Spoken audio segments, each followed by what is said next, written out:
programa Mensagem da Cruz traz agora a ministração da palavra pelo pastor Cláudio Morandi. Libertos do pecado, fomos feitos filhos de Deus.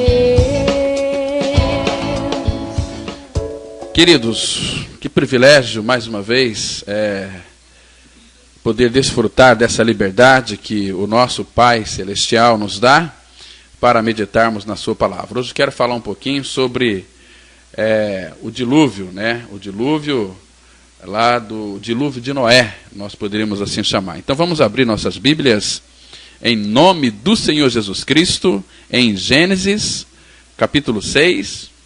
Vamos ler aqui a partir do verso 5. Gênesis, capítulo 6, a partir do verso 5. Diz a palavra de Deus assim: Viu o Senhor que a maldade do homem se havia multiplicado na terra, e que era continuamente mal todo o desígnio do seu coração. Então se arrependeu o Senhor de ter feito o homem na terra, e isso lhe pesou no coração. Disse o Senhor: farei desaparecer da face da terra o homem que criei, o homem e o animal, os répteis e as aves do céu, porque me arrependo de os haver feito. Porém Noé achou graça diante do Senhor. Eis a história de Noé. Noé era homem justo e íntegro entre os seus contemporâneos. Noé andava com Deus. E o versículo 11. A terra estava corrompida à vista de Deus e cheia de violência. Viu Deus a terra, e eis que estava corrompida, porque todo ser vivente havia corrompido o seu caminho na terra. Então disse Deus a Noé: resolvi dar cabo de toda a carne, porque a terra está cheia da violência dos homens, eis que os farei perecer juntamente com a terra. Vamos ter uma palavra de oração nesse momento. Nosso Pai, te damos muitas graças por esta manhã tão linda, tão especial. Obrigado, Pai, por todas as pessoas que estão aqui presentes, por aquelas pessoas que estão nos ouvindo através da internet, através aqui deste CD. Eu quero te louvar, meu Pai, porque Tu estás no controle de todas as coisas. Pai Santo, permita que o Teu maravilhoso Espírito venha revelar esta verdade ao coração de todos aqueles que nos ouvem. Foi Teu Espírito que inspirou toda a Tua palavra. Somente Ele tem o poder e a capacidade de revelar essa verdade aos nossos corações. Pai, nos dê a visão espiritual de Cristo, para que então possamos tocar a Tua realidade. Queremos ver além da letra a Ti mesmo. Nós não queremos ficar tão somente com o conhecimento bíblico, mas queremos a vida abundante de Cristo. Queremos a realidade, por isso nós estamos indo a Ti, ó Pai, para termos vida e experimentarmos esta vida abundante que Cristo dispensou para todo aquele que creu na sua inclusão no corpo de Teu Filho, naquele que foi morto com Cristo e ressuscitado com Cristo. Ô meu Pai, traz esta visão ao nosso coração e nos leva a crer, mediante a graça, no fundamento da Tua palavra. Nós oramos com o nosso coração agradecidos, em nome do Senhor Jesus Cristo. Amém. Queridos, esse texto aqui de Gênesis, ele é muito interessante. A palavra fala que o Senhor viu que a maldade do homem se multiplicara sobre a face da terra, e que toda a imaginação dos pensamentos do seu coração era só má continuamente. E a palavra fala que a terra estava cheia de violência. Irmãos, este foi o contexto do passado, onde Deus destruiu ali, até então, o mundo antigo. E nós sabemos hoje, basta nós lermos o jornal, a imprensa escrita e falada, e também pelos telejornais, que a maldade do coração do homem está não se multiplicando, mas triplicando, quadriplicando. E nós sabemos que a terra hoje encontra-se na mesma posição daquele mundo antigo, cheia de violência. Então, amados, aí Deus, naquele tempo, fez vir o dilúvio. E nós sabemos que nesses últimos dias, que antecede a volta de Cristo, nós estamos vivendo dias de violência, onde a maldade do coração do homem se multiplica sobre toda a terra, e os pensamentos do homem é somente mal continuamente. Então, lá no Antigo Testamento era a condição do homem perante Deus, só má continuamente. Isto quanto à mistura do que era puro com o que era profano. Então, assim terá de ser sempre, irmãos. Se a semente santa não mantiver a sua pureza, tudo vai estar perdido no que diz respeito ao testemunho na terra. E nós sabemos pela palavra de Deus que o primeiro esforço de Satanás foi frustrar o propósito de Deus, matando ali a semente santa. E quando ele falhou nesse intuito, ele procurou alcançar os seus fins corrompendo-a. Satanás nunca vai descansar. Então, é de maior interesse para você e para mim, nesta manhã, que nós venhamos a compreender inteiramente o alvo, o caráter e o resultado desta união entre os filhos de Deus e as filhas dos homens, que houve aquela mesclação lá no Antigo Testamento. Então, querido ouvinte, existe aqui um grande perigo nos nossos dias de se comprometer a verdade por amor da união. Então nós devemos estar precavidos, advertidos contra isto. Olha, meus queridos, não pode conseguir-se verdadeira união à custa da verdade. Isso seria impossível. O verdadeiro lema do cristão deve ser sempre manter a verdade a todo custo.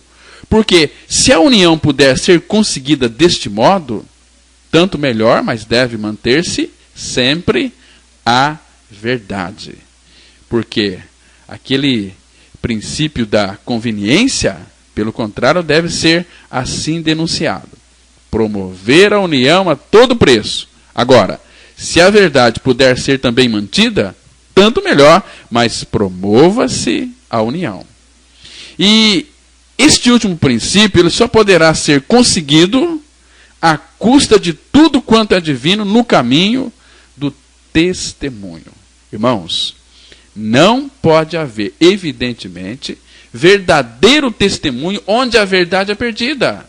E por isso, no caso do mundo pré-diluviano, nós vemos lá a união ilícita entre o que é santo e o que é profano, entre o que era divino e o que era do homem, humano, e que apenas teve o efeito de elevar o mal ao próximo, e então seguiu-se logo em seguida o juízo de Deus. E o juízo de Deus, ele disse lá em Gênesis 6, e disse o Senhor, destruirei. Queridos, nada menos do que isto produzirá efeito. Porque tinha de haver inteira destruição daquilo que havia corrompido o caminho de Deus aqui na terra. Os valentes, os varões de fama, eles tinham que ser varridos da terra, sem distinção. A palavra fala que toda a carne, ela tinha que ser posta de lado, como imprópria para Deus. E o fim de toda a carne é vindo perante a face dele, a face de Deus. Ele viu o que Deus contemplou na terra, que o coração do homem, a maldade do coração do homem havia se multiplicado na face da terra. Hoje não é diferente, irmãos.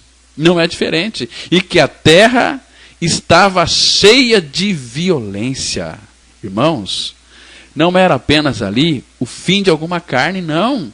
Toda a carne estava corrompida à vista do nosso Deus.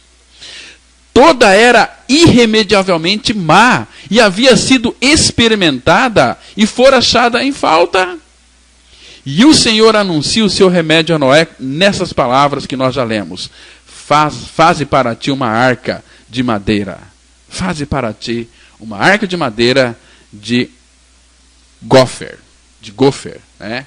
Uma madeira. Então Deus prescreveu ali todas as medidas para Noé, e Noé demorou ali para construir esta arca 120 anos. 120 anos. Irmãos, agora vale a pena nós notarmos uma coisa interessante. Nós fazemos aqui uma contextualização daquilo que houve lá no dilúvio, também com os nossos dias. E a Bíblia, meus irmãos, ela é tão clara em afirmar de uma forma explícita. Se você, por exemplo, ler com bastante cuidado a sua Bíblia, você vai ver que nesses últimos dias nós estamos também vivendo um período onde a terra também está cheia de violência e a maldade do coração do homem tem se multiplicado sobre a face da terra. Eu já me referi aqui, levando vocês a refletirem sobre aquilo que a imprensa tem trazido para nós nesses últimos dias. Estamos vendo aqui coisas, queridos, que não nos assustam. Aliás, quando isso acontecer, a Bíblia diz para nós nos alegrar. Quando todas essas coisas se cumprirem no nosso meio, elas estão se cumprindo de uma forma muito rápida, nós estamos vendo que Deus diz para nós não nos entristecermos. Muito pelo contrário, é para nós nos alegrarmos, porque está próxima aí a nossa redenção. E Jesus, ele vai dizer para nós, lá em Mateus, no capítulo 24, em Mateus capítulo 24, a partir do versículo 37, Jesus está dizendo assim: pois assim, como foi nos dias de Noé, também será a vinda do Filho do Homem. Porquanto, assim como nos dias anteriores ao dilúvio, comiam e bebiam, casavam e davam-se em casamento, até o dia em que Noé entrou na arca, e não perceberam, senão quando veio o dilúvio, e os levou a todos. Assim será também a vinda do Filho do Homem. Então, irmãos, nós percebemos, nós já temos indícios de como é que está este mundo, como é que está esta terra. Como é que está, primeiro, o coração do homem? Continuamente mal. O homem não faz outra coisa a não ser pensar em maldade. E a palavra fala, em Gênesis 6:11, que a terra estava cheia de violência à vista de Deus. Então Deus fez vir sobre aquele mundo o dilúvio. Então nós estamos vivendo, irmãos, os últimos dias. O que é necessário é que, para que Jesus Cristo volte, é que a igreja esteja preparada, esteja amadurecida. A igreja ainda não está preparada, mas falta pouco tempo. Eu tenho viajado por todo o Brasil e tenho percebido como que Deus está juntando o seu povo, Deus está separando o seu povo, aqueles que são seus filhos de fato, estão formando Cristo dentro desses irmãos, aqueles irmãos que creram em sua inclusão no corpo de Cristo, que morreram com Cristo, que foram sepultados com Cristo, e hoje Cristo é a sua vida, e esses irmãos estão diligentemente procurando se reunir. Muitos não têm essa preocupação. A palavra fala em Efésios 4, versículo 3, que é para nós nos esforçarmos diligentemente por preservar a unidade do Espírito no vínculo da paz. Então temos que nos esforçar para nos reunir como igreja do Senhor, para sermos tratados, para sermos amadurecidos. Então, quando estiver pronto, Jesus virá buscar a sua igreja. E este mundo que até então, outrora, foi destruído pelo dilúvio, Pedro, lá na sua segunda carta, fala que está reservado para fogo. O dia que Cristo vier buscar a sua igreja, aí vai acontecer coisas terríveis nesse mundo. Eu sei que tem muitas pessoas que frequentam a igreja, são membros de igreja, cantam no louvor, participam do grupo de louvor, às vezes até pregam a Bíblia. Contudo, ainda nunca foram tratados, nunca foram regenerados, nunca tiveram uma convicção real do seu novo nascimento. esse povo vai ficar. Vai ficar. Vão morrer, serão condenados, irão para o inferno. Por quê? Porque deixaram de atender o chamado de Deus para que creiam em seu Filho Jesus Cristo, naquela obra consumada lá naquela cruz, onde Ele nos levou a morrer no seu corpo, removendo o nosso pecado e sendo Ele mesmo a nossa vida. Quando você tem esta convicção, segundo diz a Bíblia, não segundo diz uma doutrina, segundo diz muitas vezes o meu líder, que muitas vezes não tem a vida de Cristo, mas ele simplesmente é um profissional, ele depende daquilo, faz de tudo para agradar ali as pessoas que frequentam a igreja, mas não passa a real e verdadeira libertação do pecado em Cristo, por isso ele vai perecer. E também aqueles que o seguem irão perecer. Queridos, olha, eu não estou aqui criticando, mas estou falando com bastante amor, para que você então não venha se perder. Porque Paulo disse para nós, falando de muitos líderes, que é para nós tomarmos muito cuidado. Ele fala, por exemplo, lá em Filipenses, capítulo 3, versículo 2. Acautelai-vos dos cães, acautelai-vos dos maus obreiros, acautelai-vos da falsa circuncisão. Então, preste atenção aqui. Vocês ficam, estou advertindo vocês, dos cães, em primeiro lugar. E depois, logo em seguida, dos maus obreiros. Os cães, eles vão produzir maus obreiros. Porque quem são esses cães? Sabe quem são esses cães? A Bíblia responde quem são eles. Lá no livro do profeta Isaías, no capítulo 56, no versículo 11, que diz assim, Isaías 56, verso 11, a palavra fala assim, tais cães são gulosos, nunca se fartam, são pastores que nada compreendem, e todos se tornam para o seu caminho, cada um para a sua ganância, todos sem exceção.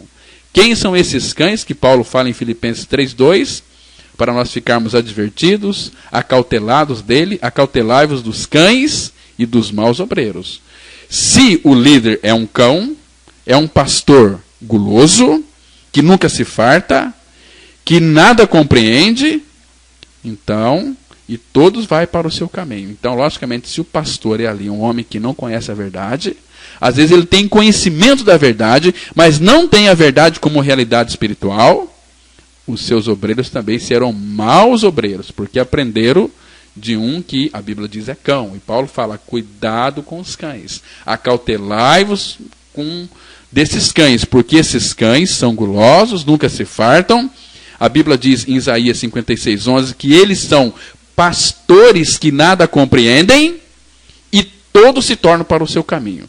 Só que o final desses cães, meus irmãos, o final desses pastores que nada compreendem, que são gulosos, que estão aí somente para solapar a vida das ovelhas, eles não vão entrar no reino. Por quê? Porque está escrito em Apocalipse, capítulo 22, versículo 15, a Bíblia diz assim, fora ficam os cães, os feiticeiros, os impuros, os assassinos, os idólatras e a todo aquele que ama e pratica a mentira. Queridos, fora ficam os cães. Paulo diz o seguinte, vocês ficam advertidos dos cães. Quem são os cães? São pastores que nada compreendem. Queridos, eu estou lendo a Bíblia, por favor, se tem algum pastor me ouvindo aí, não pensa que eu estou lhe criticando, mas é para chamar a sua atenção, para que você se volte para Jesus e para a obra consumada lá na cruz do Calvário. E não fique aí inventando coisas para atrair essas ovelhas tadinhas. Às vezes querem Cristo, e o que tem sido passado para elas é um alimento estragado, podre, né? Tão somente conhecimento mental. Cuidado você, meu amigo, meu companheiro, porque a Bíblia diz aqui que fora ficam os cães, os feiticeiros. Os feiticeiros, muitas pessoas pensam que são aqui aqueles do diabo, né? Mas feitiçaria, meus amados, é obra do homem, não tem nada a ver aqui com o diabo. Feitiçaria é obra da carne, porque está escrito lá em Gálatas, no capítulo 5, no versículo 19, a Bíblia vai dizer assim, 19 e 20, olha só. Gálatas 5, versículo 19, fala assim: ora, as obras da carne são conhecidas e são. Queridos, obra da carne é tudo aquilo que o homem produz. O homem e a mulher produz é da carne, porque sai do homem, está no homem. Ora, as obras da carne são conhecidas e são prostituição, impureza, lascívia, idolatria, feitiçaria. Tem algumas pessoas que falam assim, aquela pessoa está com um espírito de feitiçaria. Não é espírito de feitiçaria, é obra da carne, aquilo está no homem, faz parte dele. Prostituição, impureza, lascívia, idolatria, feitiçaria, inimizade, porfias, ciúmes, iras, discórdias, dissensões, facções, invejas, bebedices, glutonarias e um monte de coisa. Tudo isto é obra da carne, obra da carne. Mas, meu querido e amado ouvinte, Jesus Cristo, quando morreu naquela cruz, ele nos levou a morrer nele. Lá naquela cruz, ele crucificou a minha e a sua natureza perversa e carnal. Se você é de Cristo, você morreu. Agora, se você tem uma ideia de que é Cristo, embora seja um bom crente, você não é filho de Deus. Porque os que são de Cristo, a Bíblia diz que eles crucificaram a carne. Por exemplo, Gálatas 5, verso 24. A Bíblia diz assim: e os que são de Cristo Jesus crucificaram a carne com as suas paixões e concupiscências. Os que são de Cristo. Não é quem é da igreja Assembleia, Batista, Presbiteriana, Metodista, uma quadrangular. Não, essas pessoas vai tudo para o inferno. Vai entrar no reino de Deus só aqueles que creram, que morreram com Cristo. Porque, queridos, a Bíblia é tão clara. Romanos 6, 7. Portanto, aquele que está morto, justificado está do pecado. Somente aquele que creu na sua morte, juntamente com Cristo, esta pessoa é justificada. Ela é de Cristo. E por ela ser de Cristo, ela já crucificou a carne com as suas paixões e com as suas concupiscências. Você está me entendendo? Você tem dificuldade para compreender essa palavra? Se você tem dificuldade, peça ao Pai, clame a Deus por misericórdia, para que Ele revele esta verdade ao seu coração. Amados, voltando lá no dilúvio, aquele homem chamado Noé, ele foi assim posto ali ao corrente dos pensamentos de Deus quanto a tudo ali à sua volta. E nós vemos que o efeito da palavra de Deus foi pôr a descoberto as raízes de tudo aquilo em que o olhar do homem podia descansar com complacência e vaidade. Irmãos e amigos, coração humano, ele podia inchar-se de orgulho e o seio suspirar com emoção, à medida que os olhos contemplavam a classe brilhante dos homens de arte, homens de talento, os valentes, os varões da alma.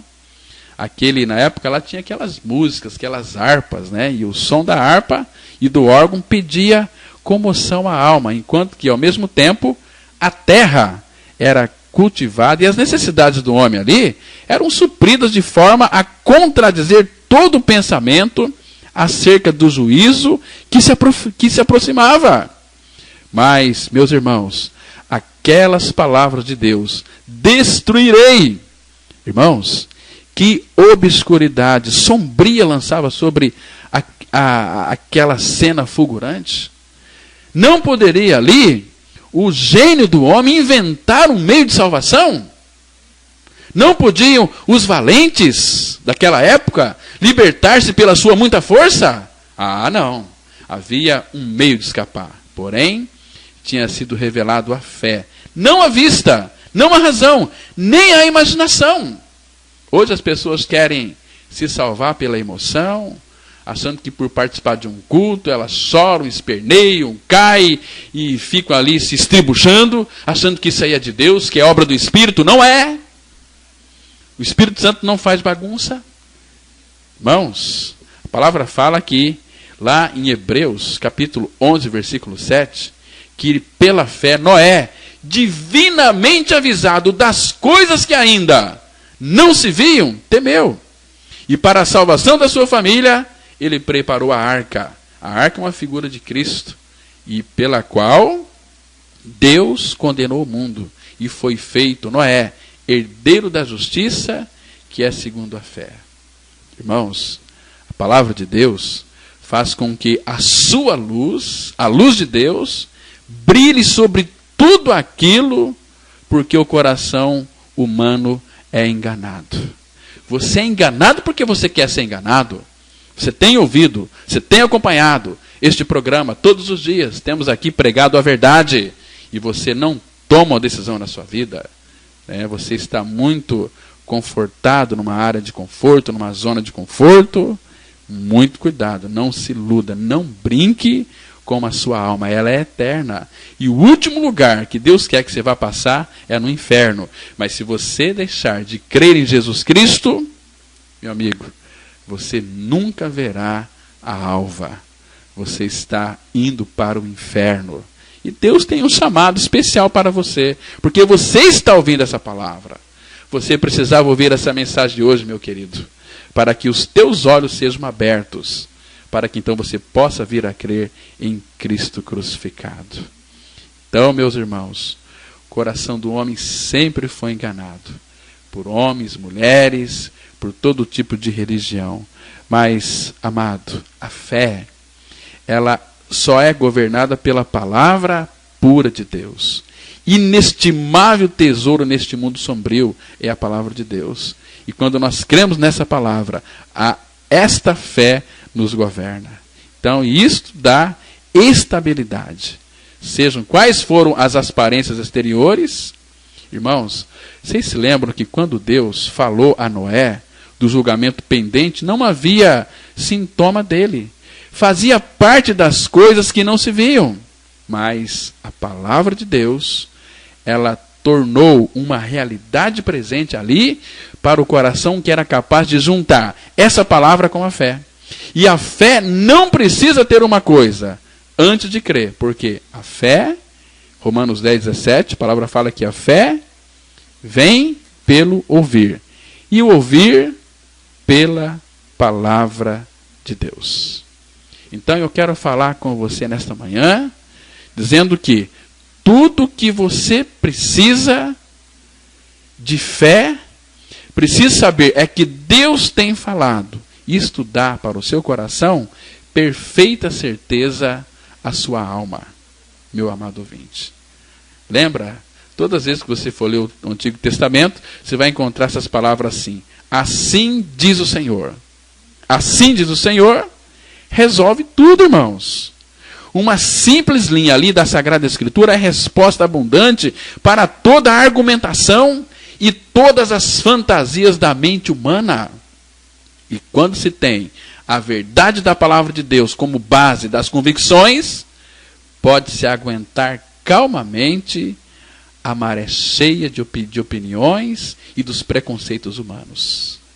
É você, com a palavra na mão, contra tudo e contra todos. E foi a palavra de Deus que fortaleceu o coração de Noé durante a sua longa carreira de serviço. E essa mesma palavra tem fortalecido milhões de santos que creram, que morreram e ressuscitaram com Cristo. Desde esse dia até o presente, em fase aí das contradições do mundo. Querido irmão, por isso que nós nunca poderemos dar valor demasiado àquilo que os homens dizem. Temos que dar valor à verdade da palavra de Deus. Por quê? Porque sem ela, tudo é incerteza. Agora, com ela, tudo é luz e tudo é paz. Onde a palavra brilha, marca para o homem de Deus um trilho seguro e abençoado. Onde ela não brilha, fica-se atônito no meio da confusão, da perplexidade, e muitas vezes o homem se apega à tradição de igreja, e não à palavra de Deus. E por causa da tradição, nós invalidamos a palavra de Deus. Nosso Senhor disse isto. Então, irmãos, deixa eu lhe fazer uma pergunta aqui, e vamos tentar respondê-la. Como poderia Noé ter pregado a justiça durante 120 anos se não tivesse tido a palavra de Deus como fundamento da sua pregação? Como? Como poderia Noé ter resistido ao escárnio e ao sarcasmo do mundo infiel? Como podia Noé ter preservado em testificar do juízo futuro quando nem sequer uma nuvem tinha aparecido no horizonte lá do mundo antigo? Impossível. Agora, a palavra de Deus era o fundamento em que Noé se apoiava. E o Espírito de Cristo estava habilitando Noé a ocupar com santa decisão esse terreno elevado e inabalável. E aquela arca, irmãos, aquela arca era uma figura, era uma imagem da cruz de Cristo. Agora, meu prezado ouvinte, que temos nós mais com que permanecer no serviço de Cristo em tempos trabalhosos como os atuais? Nada. Certamente, nem nós necessitamos de alguma coisa a mais. A palavra de Deus e o Espírito Santo, por intermédio de quem a palavra pode somente ser compreendida, empregados ou usados, são tudo que precisamos para estarmos perfeitamente equipados, preparados para toda a boa obra, seja qual for a classificação dessas obras. Deus nos preparou para isso quando nos deu o seu Espírito Santo, e para que o Espírito Santo possa habitar em nós, ele nos levou a morrer no corpo de seu Filho, ele removeu o pecado. O nosso pecado tem que ser removido, senão não há nenhuma possibilidade do Espírito Santo vir habitar no nosso coração.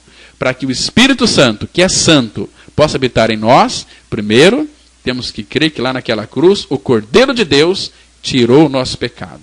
Quando? Quando morremos com Ele, quando fomos crucificados com Ele. Se você creu na sua inclusão em Cristo, na sua morte com Cristo, você morreu. Morreu para quê? Para o seu pecado.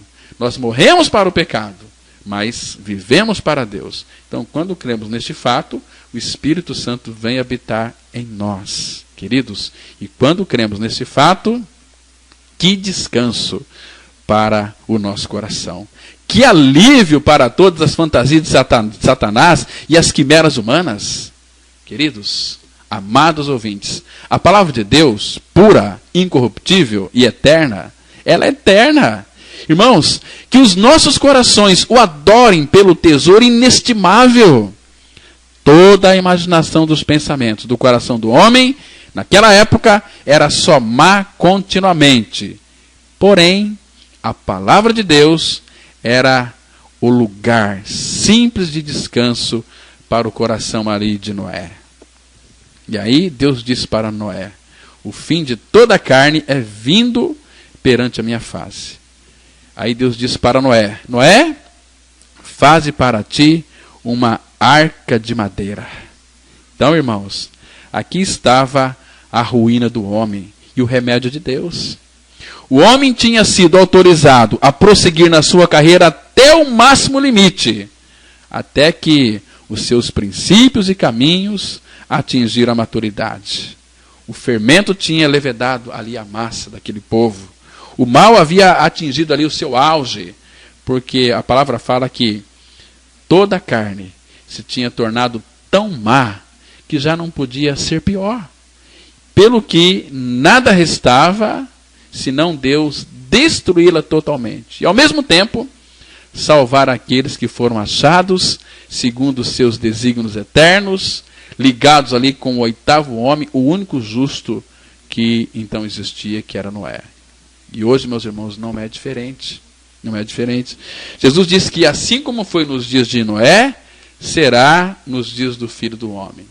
As pessoas comiam, bebiam, casavam e davam-se em casamento. Mas veja bem, quantas pessoas foram salvas daquele mundo antigo. Quantas pessoas foram salvas? Noé e mais 7 pessoas ali. Os seus filhos, as suas noras. Foi salvo 7 pessoas. Aquelas milhares de pessoas, milhões de pessoas morreram. Por que eles morreram? Porque deixaram de atender aquilo que Noé pregava. E a Bíblia diz, em 2 Pedro 2,5, que Noé era o pregador da justiça. A nossa justiça é Cristo. 2 Coríntios 5,21, a Bíblia diz assim: aquele que não conheceu o pecado, Deus o fez pecado por nós, para que nele, em Cristo, fôssemos feitos justiça de Deus. Nós temos uma justiça que é Cristo. Quando nós cremos que morremos com Cristo, nós fomos justificados do pecado. Eu já me referi ao texto aqui de Romanos 6,7, quero dizer para você de novo, que diz assim: portanto, quem morreu, justificado está do pecado. Se você creu na sua morte com Cristo, você é um justificado do pecado. Você não precisa sentir isto, não é sentimento, é crer, é fé. Então, se fomos justificados com Cristo, e para sermos justificados temos que crer na nossa morte, por isso que Romanos 5,1, a Bíblia diz assim: justificados, pois, mediante a fé, temos paz com Deus, por meio de nosso Senhor Jesus Cristo, por intermédio de quem obtivemos igualmente acesso pela fé a esta graça, na qual estamos firmes e gloriamo-nos na esperança da glória de Deus.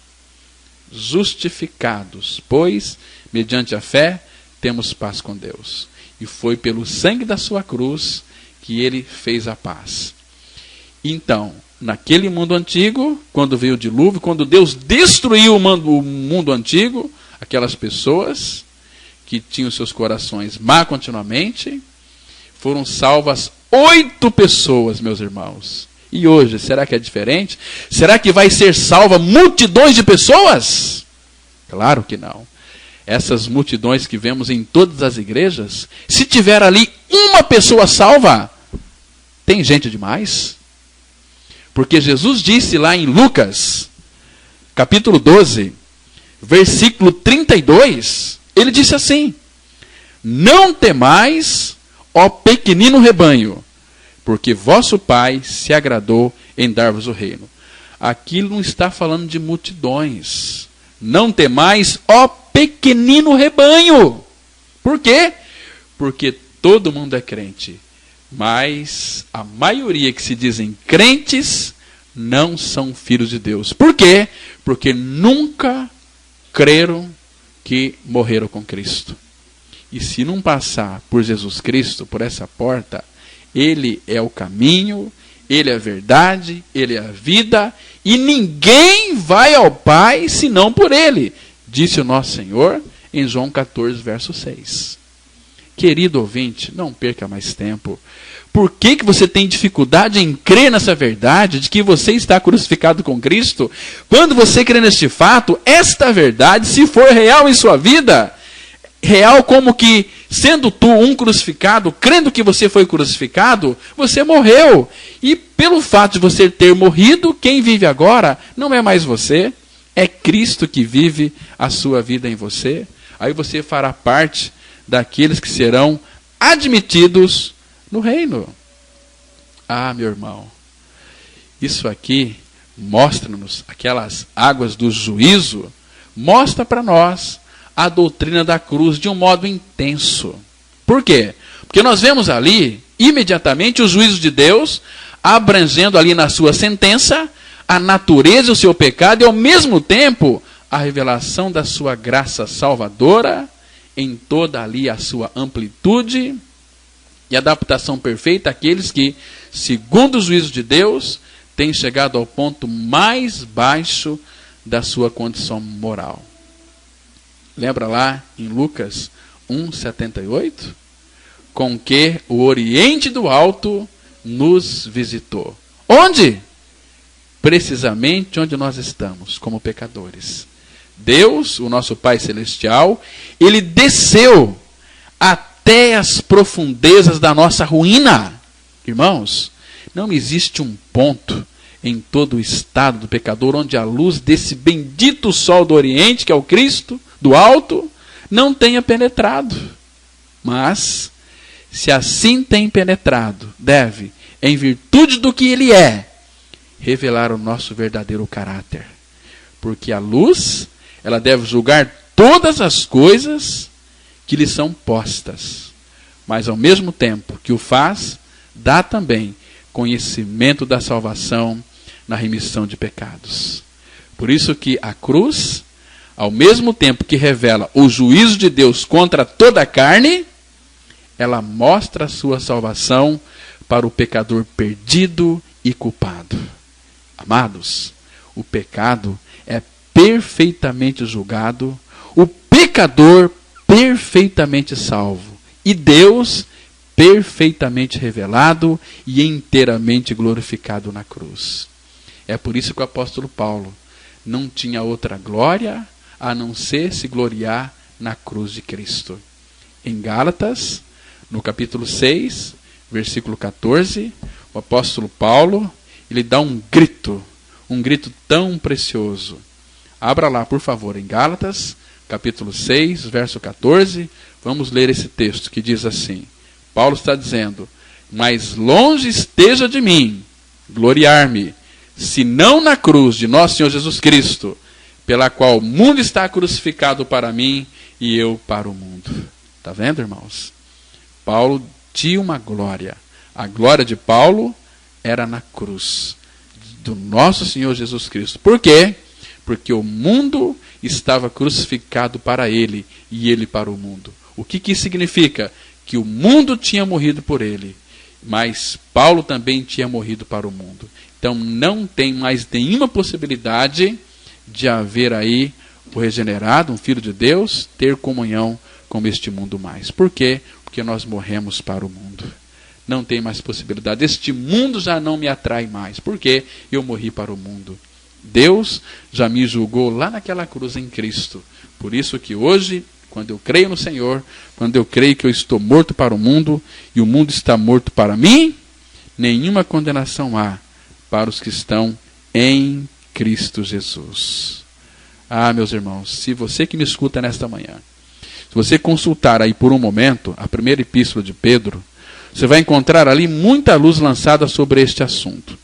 Lá no terceiro capítulo, 2 Pedro 3, dos versos 18 ao 22, a Bíblia diz assim: porque também Cristo padeceu uma vez pelos pecados, o justo pelos injustos, para levar-nos a Deus, mortificado na verdade na carne, mas vivificado pelo Espírito, no qual o Espírito também foi e pregou por Noé aos espíritos, agora em prisão, os quais em outro tempo foram rebeldes, quanto à longanimidade de Deus esperavam nos dias de Noé, enquanto ali se preparava a arca, no qual poucos, a saber, 8 almas, se salvaram pela água, que também, como uma verdadeira figura, agora vos salva, batismo, não do despojamento da imundícia da carne, mas da indagação de uma boa consciência para com Deus, pela ressurreição de Jesus Cristo, o qual está à destra de Deus, tendo subido ao céu,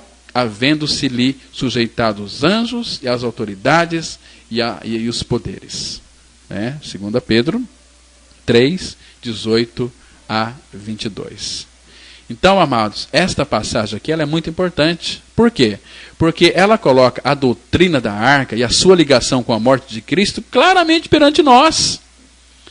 Como lá no dilúvio, também na morte de Cristo, todas as vagas e ondas do julgamento divino passaram por cima daquilo que, em si, era sem pecado.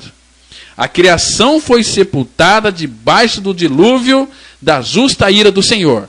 E o Espírito de Cristo exclama: todas as tuas ondas e vagas têm passado sobre mim.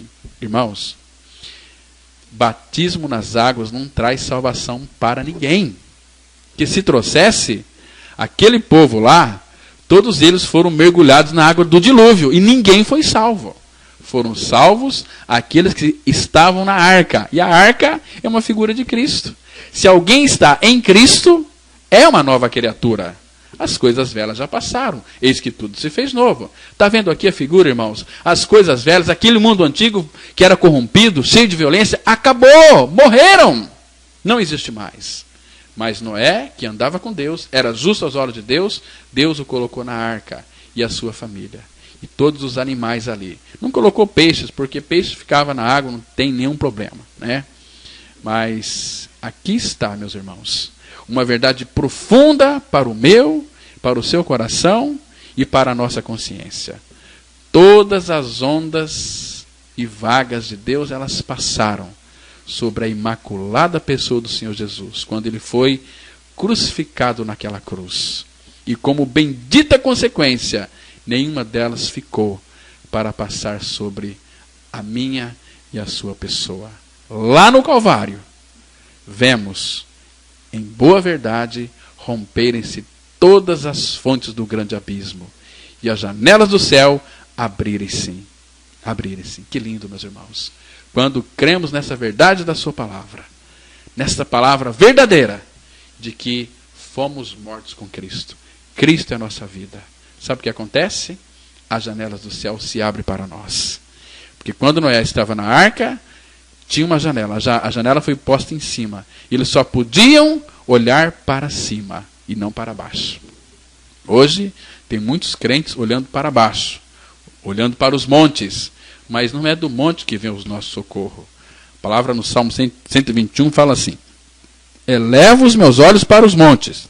De onde me virá o socorro? Para muitos o socorro vai no monte. A gente vê tanta gente subindo monte aí. Mas o meu socorro vem do Senhor, não do monte. Do Senhor, que fez os céus e a terra. Então nós devemos olhar para cima e não para baixo. Colossenses capítulo 3, verso 1 a 3, a Bíblia diz assim: portanto, se fostes ressuscitados juntamente com Cristo, buscai as coisas lá do alto, onde Cristo vive, assentado à direita de Deus.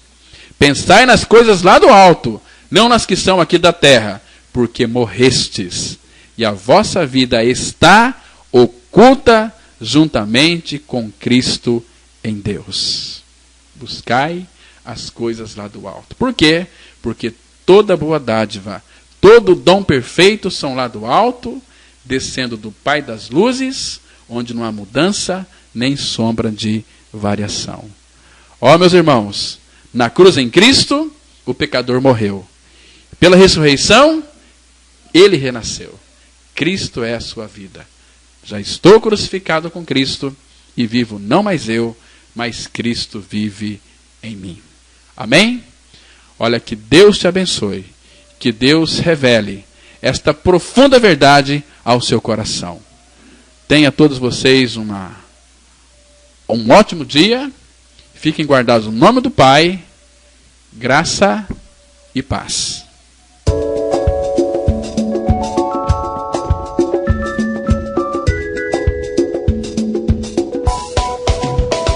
Caso queira receber maiores informações sobre esta palavra, ligue para 3215-7508. Repetindo, 3215-7508.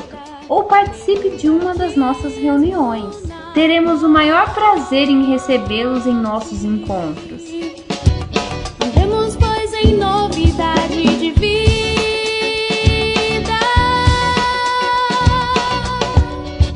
Atenção para os dias e horários das reuniões, que são todas as quintas, às 20 horas e todos os domingos, às 9 e às 19 horas. Eterna em Cristo Jesus, nosso Senhor.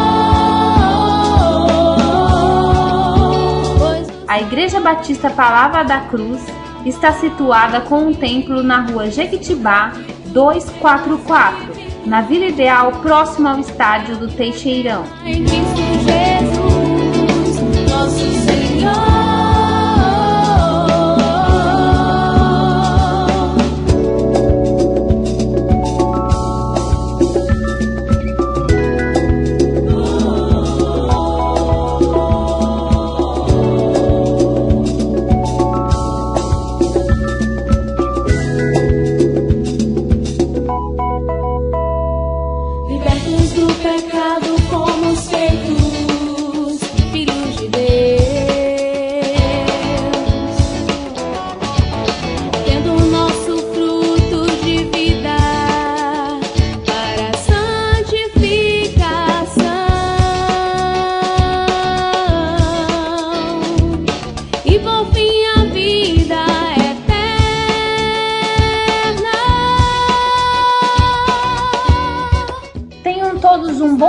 dia e estejam com a graça e a paz de Cristo. Mas com gratuito que temos vivido.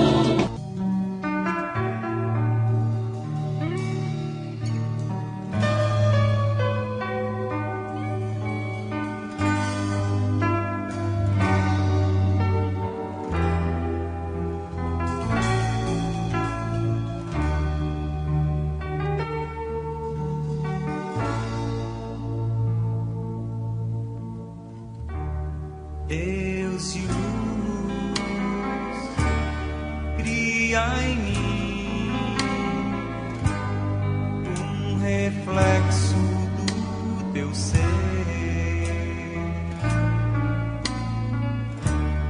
para que possas em mim agir,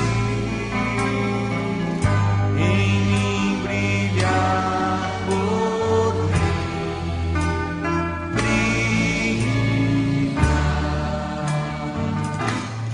quero ser um reflexo de ti. Quero ser um reflexo de ti. Eu quero ser a carta escrita por tua mão, para o mundo ler e olhar e sentir, saber que tu vives em mim. Santo Espírito